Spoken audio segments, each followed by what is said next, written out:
ভালো আছেন? আলহামদুলিল্লাহ। আজকে বাজারে কি গরু আনছেন? জি, কয়টা গরু আনছেন?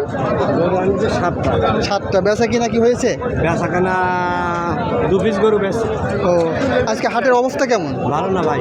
ভালো না, ক্রেতার সংকট, তাই না? জি, যা হয়েছে সব খেতোয়াল, ব্যাপারে আসেনি। এই যে দেখছি বড় বড় গরু, গরুর দাম কেমন চাচ্ছেন আজকে? এই যে সুন্দর একটি লাল গরুটা দেখছি গরুটার দাম চাচ্ছে 210। 210, মানে 2,10,000 টাকা। এখানে কি দাম দর করার সুযোগ আছে? ভাই কত হলে বিক্রি করবেন এই গরুটা?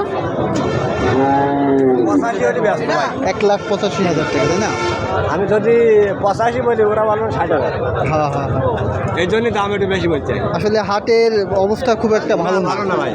ক্রেতার প্রচুর পরিমাণ সংকট। দর্শক দেখুন কি পরিমাণ গরু আসছে হাটে এবং কত বড় বড় গরু, কত বড় বড় সাইজের গরু আসছে, কিন্তু বাজারে ক্রেতা নাই।